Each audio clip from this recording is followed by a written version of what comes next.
पहुँचा देंगे। नंबर बढ़ाने के अलावा जो आप लोगों ने जो सर्टिफिकेट इशू किए, जैसे ये आ रहा है कि जाली सर्टिफिकेट और अफगानियों के, और वो कितने ऐसे बंदे, उसके ऊपर कितने पैसे आप लेते थे? वो मुझे नहीं पता, पैसों का हिसाब हमारा अनवर ये कंट्रोलर करता था। अनवर ऐसे सर्टिफिकेट कितने गए तुम्हारे सामने? ये उसका अंदाज़ा नहीं है, उसका अंदाज़ा नहीं। बहुत सारे सर्टिफिकेट बनवाते थे, फिर उसके बाद उसका पक्का भी बनवाते थे। ये पक्का भी सर्टिफिकेट बनवाते, उसके बाद उसको वेरीफाई भी करवाते थे। फिर पूरा मतलब पूरे पाकिस्तान में इनके एजेंट थे, पूरे पाकिस्तान में इनके एजेंट थे। वो उनके जरिए व्हाट्सएप के जरिए फिर उनको सारा प्रोसेस करवाते थे। पहले उसके मार्क्स सर्टिफिकेट बनवाते थे, फिर उसको पक्का बनवाते थे, फिर उसका वेरिफिकेशन करा के उसको दे देते थे। एक सीजन में कितना वॉल्यूम, कितने पैसे आ जाते थे एक सीजन में? बोर्ड में कितने पैसे? पैसों का हिसाब जो है ना, अंदाजन बताओ, करोड़ों में थे या लाखों में थे? करोड़ों में होंगे लाख, लेकिन ये है कि कंट्रोलर उसका बता रहा, पैसों का सारा हिसाब उसके पास होता। ये तालीमी इदारे के बाहर के लोग भी आपके साथ मुलविस है इसका? मुलविस है, जो हमें लिस्ट आती थी नंबर्स की। कौन मुलविस है, कौन कौन?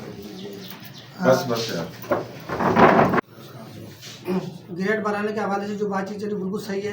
मीरपुर खास बोर्ड में ग्रेड बढ़ाए जाते थे, A1 ग्रेड दिया जाता था, फेल को पास किया जाता था, और जो जाली सर्टिफिकेट मतलब डायरेक्ट सर्टिफिकेट दिया जाता था बोर्ड में जो बच्चों को दिए जाते थे। ये ग्रेड बढ़ाने के ये 50,000 से 1 लाख तक लेते थे, फेल को पास कराने के 50,000 रुपये लेते थे, और जो डायरेक्ट सर्टिफिकेट जो मेट्रिक और इंटर के डायरेक्ट सर्टिफिकेट बनाने के देते थे वो 4 से 5 लाख रुपए लेते थे। इस तमाम काम का जो मेन था वो अनवर अलीम खानज़ादा था, जो इस काम का मेन किरदार था।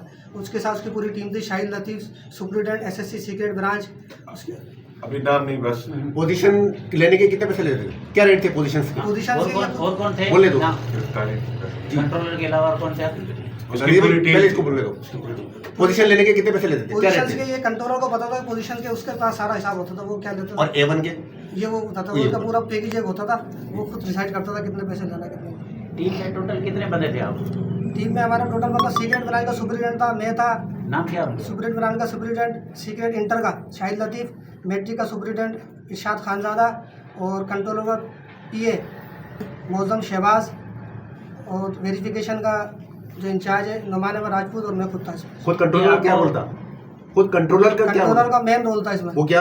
कि मतलब तमाम चीज़ों का वही हेड था। जो भी चीज़ होती थी उसके पास ही जाती थी, वो उसको करवाता था। जो भी लिस्टें होती थी, जो भी नंबर्स देना होते थे, उसके बाद लिस्ट होती थी सारी।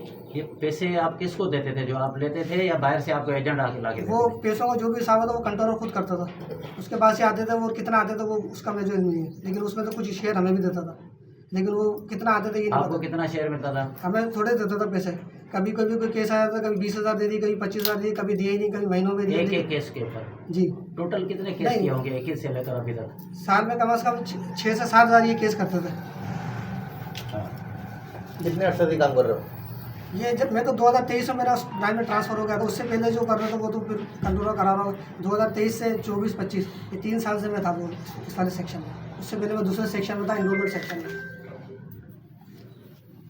इसके अलावा बाहर के जितने ठेकेदार या बाहर के जो प्रिंसिपल वगैरह या मुख्तलिफ स्कूल वाले, वो कौन से थे जो आपके साथ बैठकर जो है ना जाली सर्टिफिकेट वो निकलवाते थे, इनके साथ रब्ते में थे। वो इनके साथ जो डायरेक्ट सर्टिफिकेट बनते थे उसमें जो स्कूल्स इन्वॉल्व थे, उसमें Supertech public higher secondary school समारोह टाउन, और थर हायर सेकेंडरी स्कूल नोकोट, और मीरपुर खास के जो 2 स्कूल थे, गर्ल्स हाई स्कूल भानसिंगाबाद और बॉयज़ हाई स्कूल भानसिंगाबाद। उसमें जो सुपरटेक के मालिक थे आरिफ काइम खानी, वो इसमें मुलविस थे, और साजिद क्लर्क जो है भानसिंगाबाद का गर्ल्स